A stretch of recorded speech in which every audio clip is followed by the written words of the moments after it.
This event is co-presented by Art and Art History, and that's it.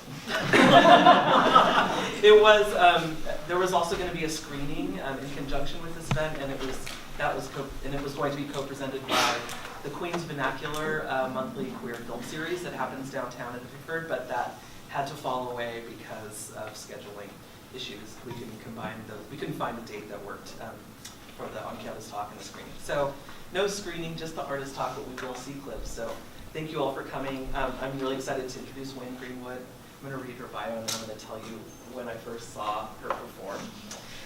Wynne Greenwood is a queer feminist artist who works with video, performance, music, and object making to practice culture healing. Her work has been included in performances and exhibitions at independent institutional spaces internationally, including the Tate Modern, Whitney Biennial, The Kitchen, and On the Boards. From 1999 to 2006, Greenwood performed the multimedia art band Tracy and the Plastics. Upon ending the project, Greenwood shifted her focus to installation and object-based work, exhibiting with Suzanne Bellmetter, Los Angeles projects and Larimore project in Seattle. Greenwood recently returned to Tracy and the Plastics, creating new performance documentation to make an archive of the project. This was supported through exhibitions at the Henry Art Gallery, the Cooley Gallery at Reed College, and the New Museum, and was installed in the New Museum, right, for a period of time that just closed. And Greenwood teaches at Seattle University. And we're so lucky to have you. The first time I saw Wynne, I'm going to date myself, you were probably all 1 year old, was in 2001 in New York City at this club called Meow Mix, a lesbian bar. It was really heavy bands and events. And Tracy and the Plastics blew my mind. It was Wynne on stage with her two other bandmates that are played by her on screen. And she was wearing an amazing pair of jeans inside out. I'm an easy customer, I guess. But join me in welcoming Wynne Greenwood.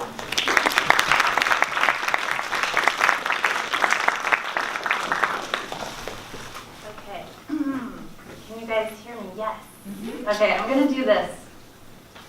Thank you so much, Chris and Greg and anyone else involved in bringing me here. I'm very excited to talk to you guys. And look, you have notebooks and pens. Awesome. Okay. So I had a different kind of talk prepared, and then in the last few weeks I have been doing a lot of different thinking and have kind of come to this other talk. So I'm gonna actually start with just talking to you guys, reading actually some an introduction, and then we'll get into sharing some clips, and then have some time for Q&A. Okay, so the title of this talk is this little dialogue. Wynne says, problem professional. Professor Greenwood replies, what is that as a question? And Wynne says, how do we move from isolation to interdependence? Also, you guys, always at the beginning, my hands and voice will just shake. It's just like what happens to me. So I have been naming that instead of just quietly internally freaking out about it. Okay. I ask this question, how do we move from isolation to interdependence? Because it has been central to my experience as a person, as an artist, and as a teacher. It also feels useful to be asking this here in an institution of learning in the United States, and now during the start of this current federal administration.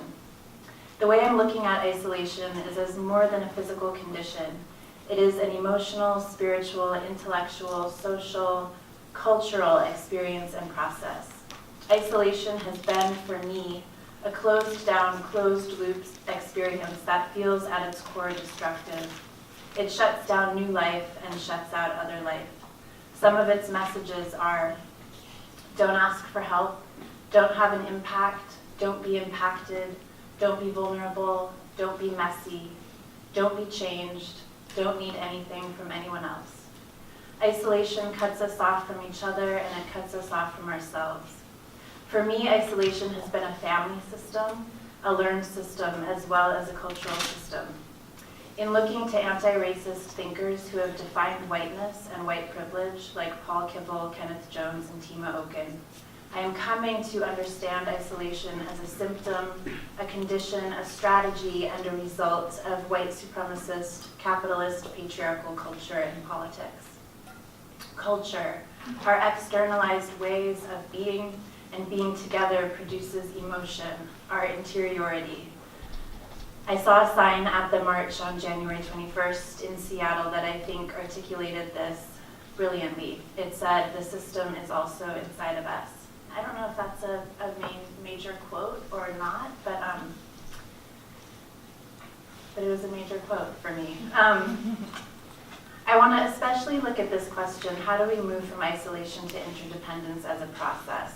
My own intentional movement out of isolation towards interdependence is continuous, and it requires a thorough and ongoing evaluation and shift of what is called self and what is considered reality. As with any early learned, ingrained way of being and knowing, the starting point becomes the default, the thing we return to without thinking, when we're not actively in choice. So for me, that means I have to choose to step out of isolation again and again and again. To move out of isolation is difficult. It requires effort, courage, and surrender. What kind of other or counterculture does this movement out of isolation require and call for? I want to look at the kind of world that gets created, the kind of world I have created in this transition. In fact, the kind of world that I have created in order to make this transition out of isolation towards an interdependent life. To move out of isolation is also to move into awareness, I believe, of white supremacy and other evaluative systems and pieces of our dominant culture. For me, this movement necessitates a revaluing of the hierarchies that have been set up to keep that culture of isolation intact. Perfectionism, individualism, exclusivity, mastery, uniqueness, fear of authority, fear of conflict, to name a few. You guys, I have this like little runny nose. Has anybody been sick lately? Yes. Okay. And what do I want to move towards? What is interdependence? I can describe what I've experienced, what I've witnessed, and what I've dreamed of. More life, more aliveness, and an awareness of the complexity in every life around me. More access to living together differently. Living and acting with accountability and dignity. Authority that is self-aware. An ability to be in conflict and be with misunderstanding. Other ways of knowing. Awkwardness, so much awkwardness. Space and time to grieve with others. Withstanding discomfort. Structures of authority that allow and facilitate loving critique, transformation, self-realization, and livable collaboration as ways towards collective liberation. I'm going to share 2 projects today, Tracy and the Plastics and More Heads. These episodic projects revolve around the creation of new roles and new parts that are then put into relationship with each other through dialogue. They are projects of conversation, specifically conversations that start with the self, with defining and performing different parts of oneself, both real and imagined. They use the sight of self to practice playing new roles. In this, they are also conversations that acknowledge and draw a continuum from an internal individual self-experience to an external collective culture experience. And they enact a simultaneous process of dealing with and talking about a world, a self as it is, and imagining and practicing a new one. And here I want to say, let's learn from our children. Playing dress up is a radical act, and playing playing ACT UP is too. By this I mean trying on different attitudes, ways of being, response modes, personas, roles, but always trying them on in relationship. It's not about understanding or embodying a role that we're playing or a piece of ourselves as a piece in isolation. So I am only a teacher right now. It's about holding and understanding our roles and the different parts and pieces of ourselves, past, present, and future, in relationship and in complexity. This is my start to stepping out of isolation and towards interdependence. Tracy and the Plastics. This was our first band photo. Okay. Those are Metallica's bodies. That's important.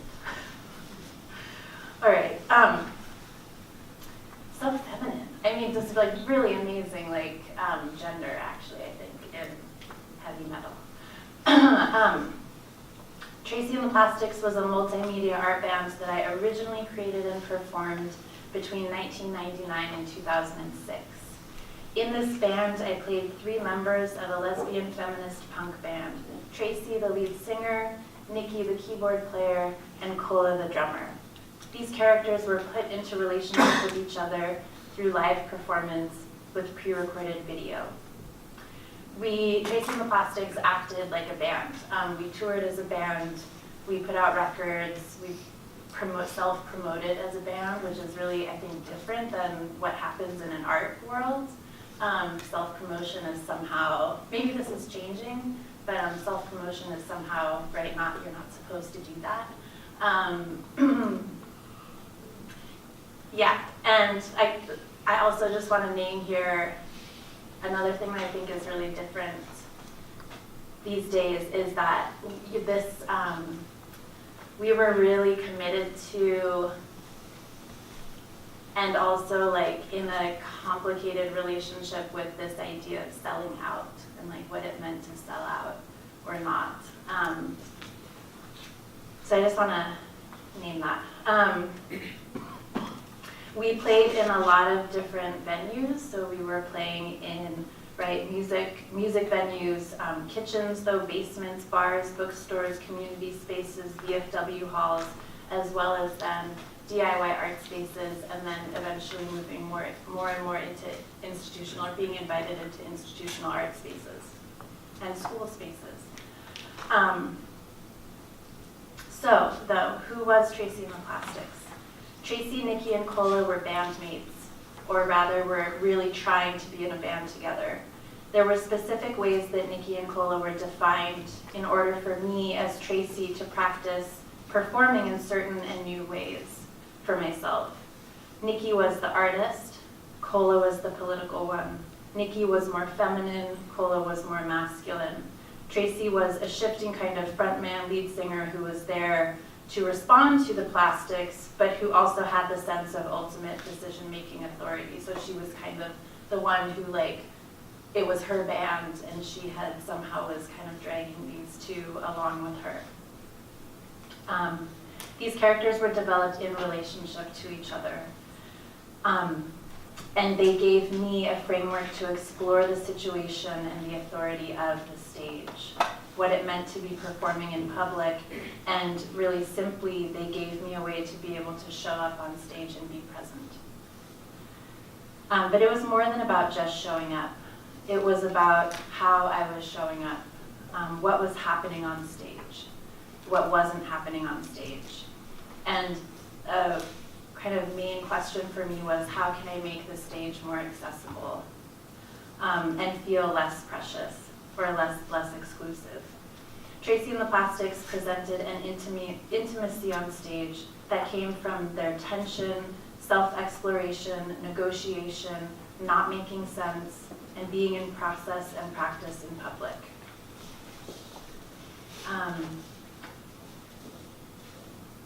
Yeah, I'm interested especially, I'm not going to talk so much about my teaching, although they really have a porousness between them, my art practice and teaching practice. And one of the questions that I think bridges those two is, is how do our experts or people in authority model another way of holding power, of what power is, and how do we present other values, goals, and ways of being.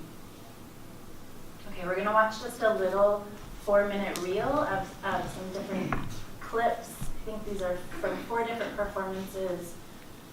From the one that debuted at Meow Mix in 2001. That was my first US tour in the spring of 2001. First tour using the projection also. And then a clip from a 2003 performance, and then a 2005.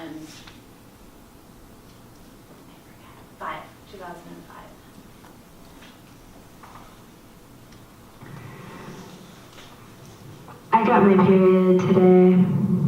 Yeah, I found all these gray hairs. Well, I lost my drum set. Cool, you're the drummer. Got my heart from thee, 4-fisted bird who died in her arms. Oh honey, take it back.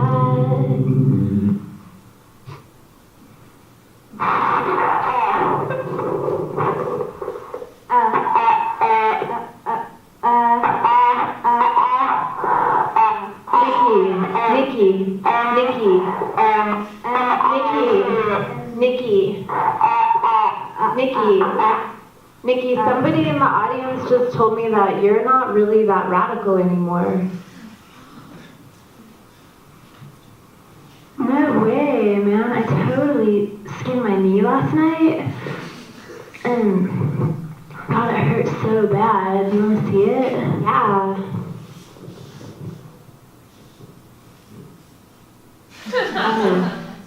Oh. Ow. How'd that happen? I don't know how it happened. I was like doing something, and I think it was when I was hanging up my art piece and just lost my balance and totally ate it. I want to make you mine. I want to make you mine. I want to make you mine. I want to make you mine. Have you guys seen that adapter? The one. Hey. Yeah. So we're playing this show. We're playing a show. It's starting now. But did you want to go? Do you want to come? Yeah. Well, let me check. Yeah, no, I'll just check. Excuse me. Yeah. No, it's no big deal whatsoever.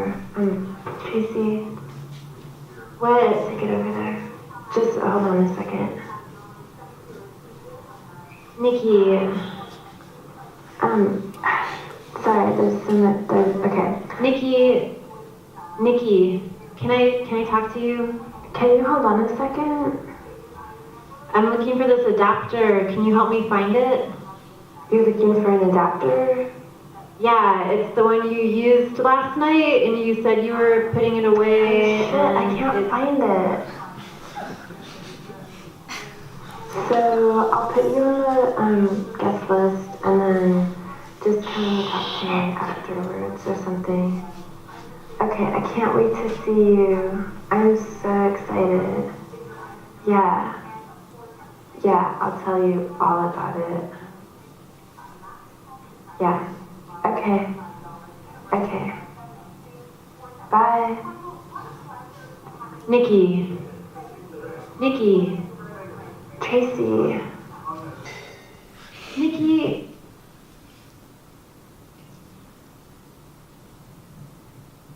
George Bush fucking blows.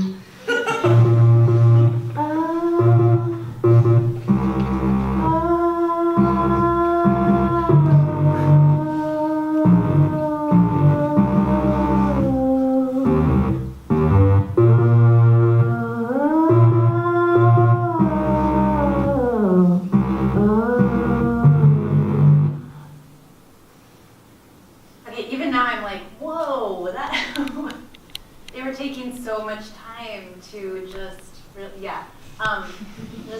wow, this is going on for so long, and then thinking back to being in a space of like a rock band where then this could happen. Okay, so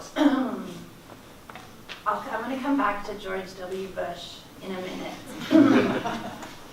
But so what kind of world were we holding as the authority on stage? What did it feel like? What did it look like? How was it made? Tracy and the Plastics' world was a world of temporariness, intimacy, inside turned out, a place of process, and most importantly, maybe, anti-perfection. It was a world full of joy, humor, and misunderstanding. In addition to the dialogue, these values of Tracy and the Plastics, I believe, were created and reflected through the aesthetics, the material choices, and the making process. I would make props and sets for the videos so that we would be like kind of identifying our world, giving them a world to exist in. And these props and sets were made out of everyday materials that were close at hand and easy to get and easy to use. Cardboard, Home Depot insulation board, acrylic paint, spray paint, paper mache, supplies from the craft store, most especially. Access and urgency informed my making as much as what I wanted something to look like.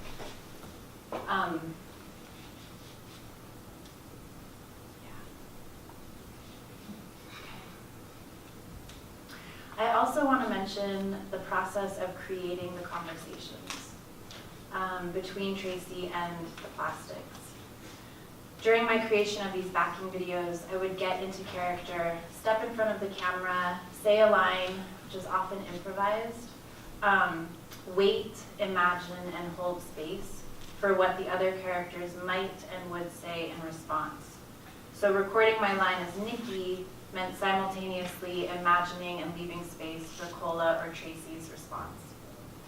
This has been really an invaluable practice that I didn't set out, came to intuitively and just kind of by necessity or by the parameters of the project, but that in retrospect has been, was kind of a really intensive consciousness practice for me, which I'll talk a little bit more about after we watch these little clips. So I'm going to just show you about a minute of the original backing video.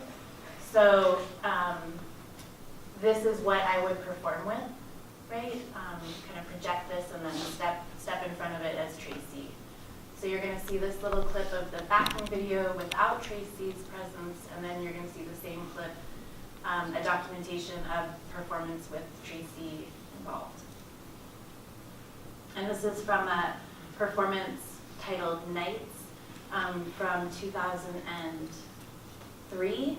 And this was a tour, it was called the Electroclash Tour. And it was, okay, not funny to anyone except those of you who knew what it was and my position in relationship to that tour at the time. It was Peaches and Chicks on Speed, and then another band called Whatever It Takes, or WIT, or W-I-T. Okay, so we made this as a way to claim our space amidst that situation.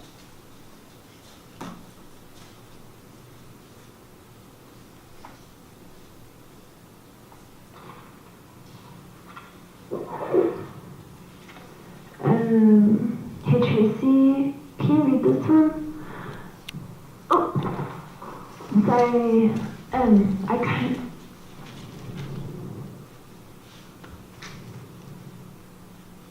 What does that say? That's not it either. I'm looking for my tea. Is my tea in here?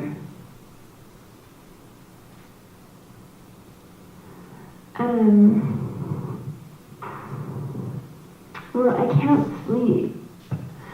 It helps me sleep, and it just makes me feel a lot better.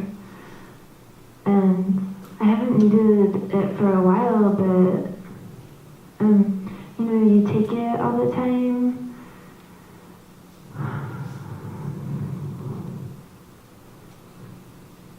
It says, I've done. Okay, I cut her off, but she says, it says identa on it. Identa. T. All right. Okay, so let's watch it now with the dialogue completed. Hey, Paula,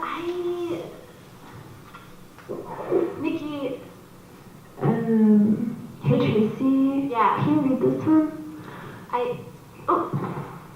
I'm sorry. I can't. Okay. Oh, wow. Tracy's stressed out days. What does that say? Tracy's stressed out days. That's not it either. Nikki, what are you looking for? I'm looking for my tea. Is my tea in here? Your tea? Why do you need it? Why? Well, I can't sleep. It helps me sleep, and it just makes me feel a lot better. And I haven't needed it for a while, but you take it all the time. I don't think it would be in there.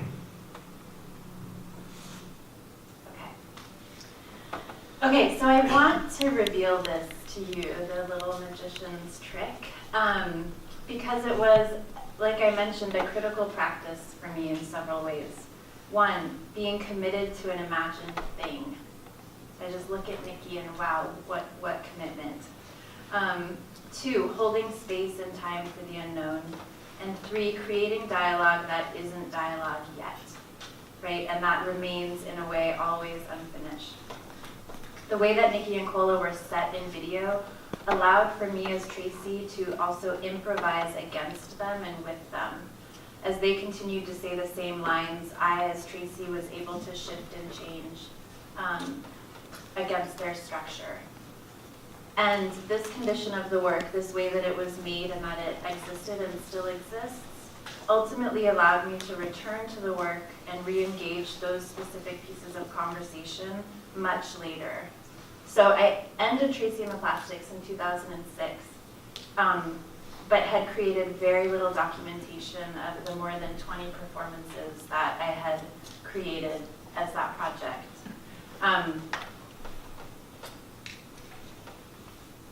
I decided in 2012, I kind of came back into possession of my inventory of artwork and was thinking a lot about who takes care of an artist's estate, like through their lifetime, and kind of how to take responsibility and really care for my work and my projects.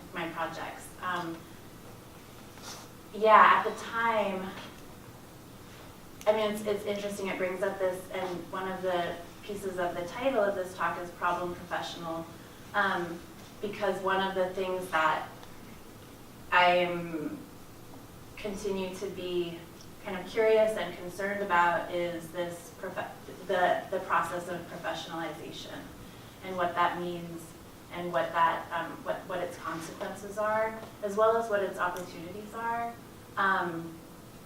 At the time of the original Tracy and the Plastics, I really, documentation of the performances was not that was not part of what was important about that project. Also, though, Tracy and the Plastics existed primarily and largely before the mass use of mobile devices and social media. So we didn't all have, I remember on our first tour, all of the 19 performances that I could find in order to make new documentation. So that is what you've been watching, is new documentation that was made in 2014, 2015. So yeah, and it is kind of professionalized in this way, right? It's I decided to make sure my hairstyle was kind of the same in all of them. It's all closely cropped to the edges of the projection. I made sure that I was kind of, as Tracy was, the same size, life size to the plastics in the video. This was not how Tracy and the Plastics would have shown up for you as an audience, for the most part, in its real original life. So the audience, the spaces were very different and distinct. Projection was often much too large, much too small, out of the way, or audience was in a strange relationship. So anyways, I just want to name that. But what I really wanted to talk about with this process of returning to the project, right, about between 7 to 9 to 10 years after it was, well, actually even 14 years after it was originally performed, was this shift in the kind of cultural and political landscape around the project. So you heard George W. Bush invoked in that earlier clip. For the most part, this project existed originally within George W. Bush's administration. 9/11 happened fairly early into the life of this project, and it really did impact my personal experience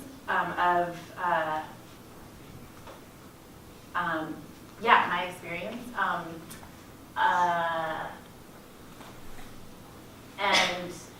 And also kind of informed, right? I think from one of the first things that Cola talked about was when she started talking in this project, because they first showed up as just kind of heads on TV monitors, was the conditions that she needed in order to stay in the band, and one was to help get George W. Bush out of office. So it showed up for us, and so that was a shift in the landscape around the project. Queer politics had really shifted. I was relearning old Tracy Plastic songs and was singing a line about getting gay married. And I was like stopped in my tracks and was like, whoa, what feels so different about this is that I was singing about, right, being a wife to being a wife to a wife. And it felt so full of possibility and so kind of like inherently holding a whole other way of living, because it wasn't actually ever going to be legitimized by our state government. Now it is, and so it felt really different, like what that lyric was, what it was putting forth and imagining was just something very different. Additionally, the Don't Ask, Don't Tell being repealed in the military, so now, I mean, there's so much even since 2012, 2015 that is continually shifting and changing. So, and even since, okay, so I'm going to show you this clip. So I tried to shift the conversation, so Tracy's part of the conversation, in order to somewhat shift the kind of point to or update our politics. They were often subtle shifts, like asking a question instead of making a statement. So I'm going to show you that in this clip and then continue on. So this was originally created in 2005 and re-performed in 2014.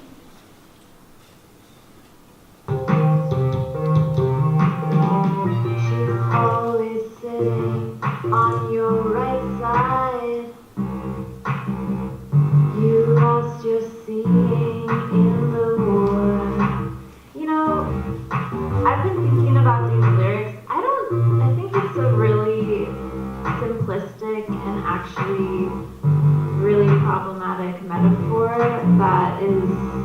we are just not having.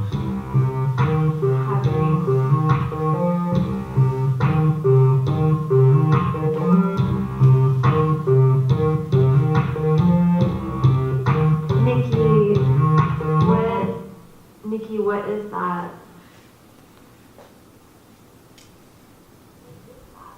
I don't know. I don't know. Well, where'd you get it? I got it somewhere yesterday. It didn't have like a label or a sticker on it or any. What is that? I'm having a. I don't know. Maybe it's the key to feminist utopia that we're all looking for. Are we all looking for that?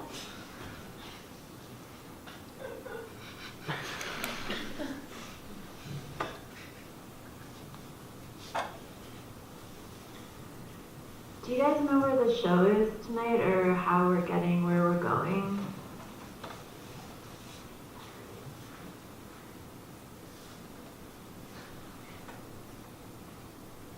Go right?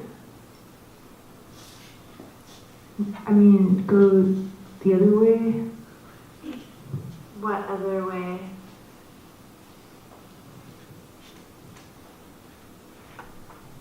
Go left? More left?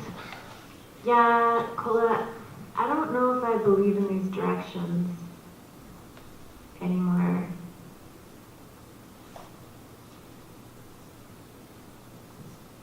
What am I gonna do? I don't have my wallet.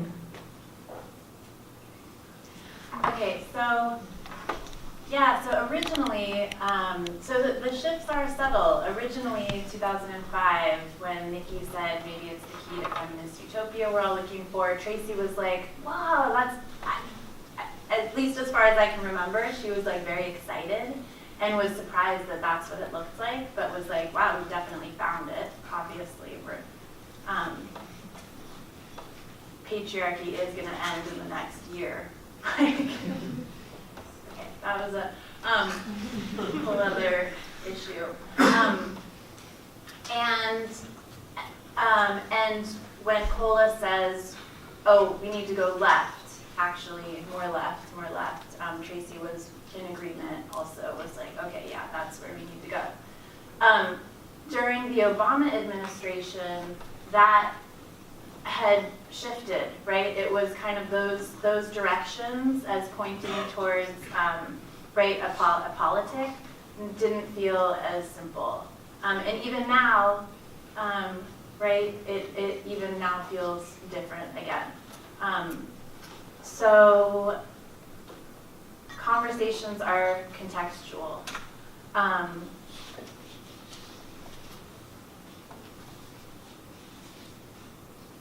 Which leads me to more heads.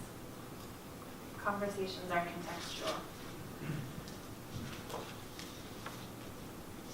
Guys, I'm missing a page. Conversations are reliant on knowing where your page is. Okay, so I'm going to turn now to another project, More Heads, which is also an ongoing kind of episodic project, video project, that has taken up dialogue again as a central strategy. I put down, after Tracy and the Plastics, I kind of abandoned it,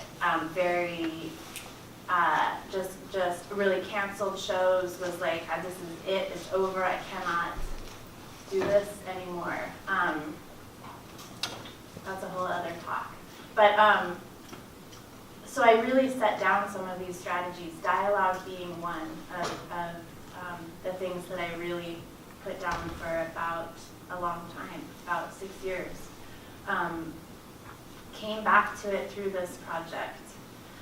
More Heads is a series of videos that put my sculptures of heads into conversation through improvised and then edited dialogue. In keeping to this idea that conversations are contextual, I want to lay out for you a series of experiences, ideas, and events that together set the landscape in which this initial dialogue was created. So far there's been 3 Moorheads videos that I've made. They're all short, either between 2.5 and 5 minutes. This is the first one. It's about 3 minutes long. I'm going to show it to you guys after I tell you a little bit about kind of what was happening to help set the stage for this initial exploration. Moorheads originally began in response to an invitation for a residency and exhibition at Kulturni Center Drugstore, a queer DIY cultural space in Belgrade, Serbia. As with any invitation that comes out of the blue or through the ether of the internet, I was curious about why this place would be inviting me. And I wanted to create work in response to the context of this invitation. I thought about what I knew of Serbia. I had a vague memory of being a teenager in the 90s during the war that happened there. And so I knew that there was this recent history of mass violence, but I didn't know any specifics.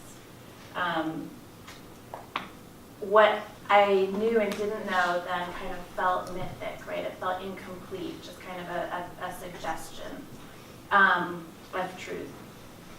So I decided to start by researching Serbian mythology and the history of the recent war.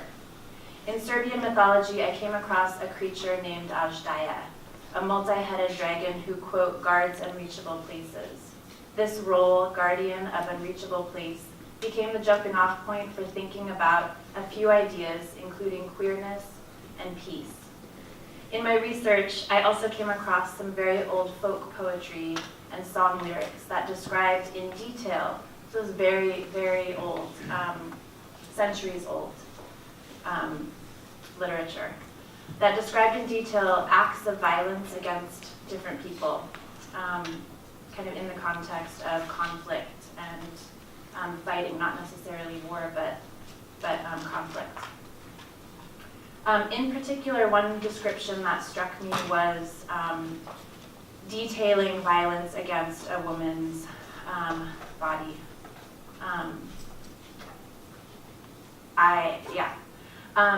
I kept thinking, what would a detailed description of peace be?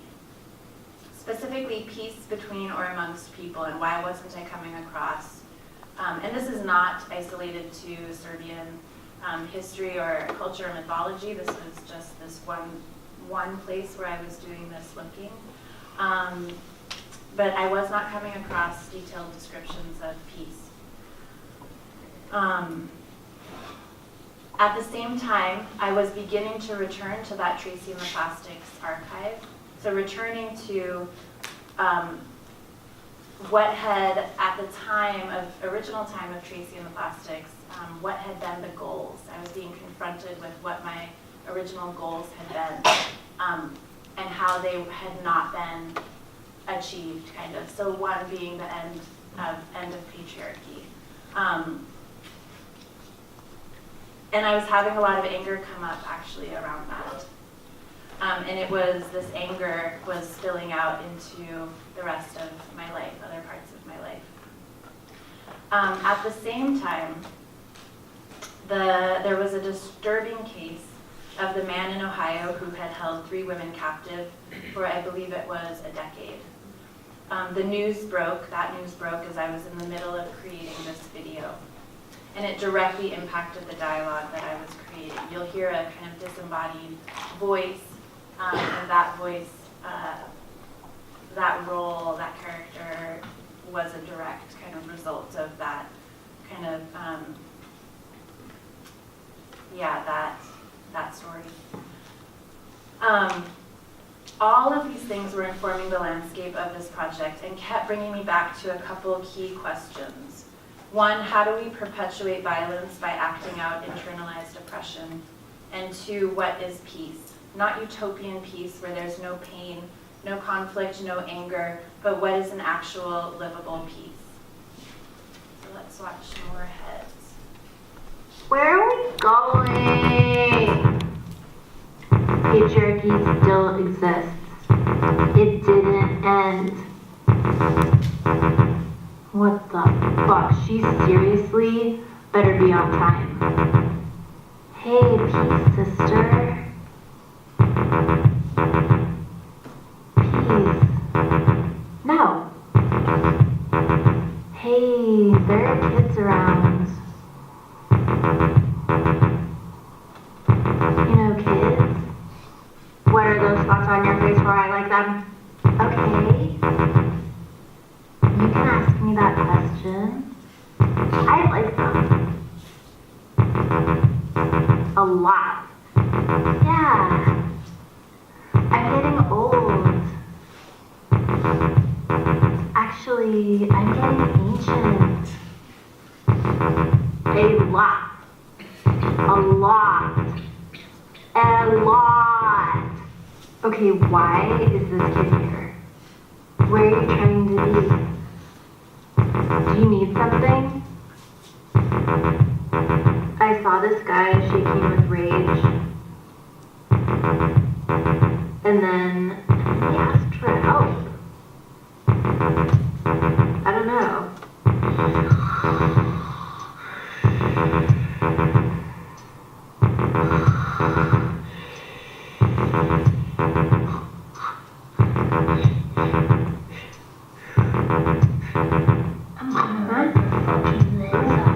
Yeah, he asked for help. He said help.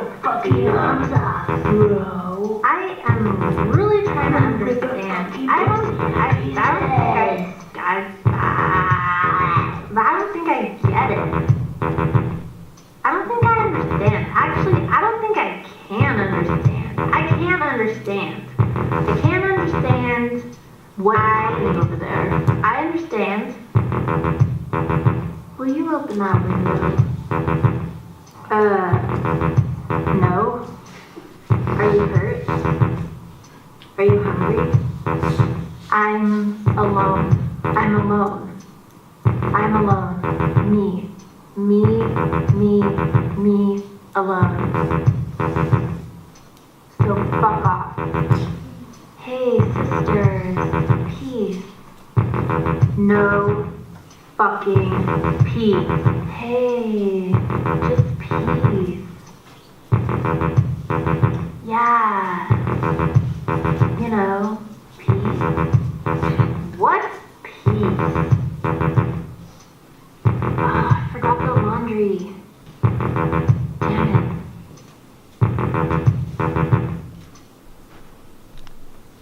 Okay. So I voiced the dialogue of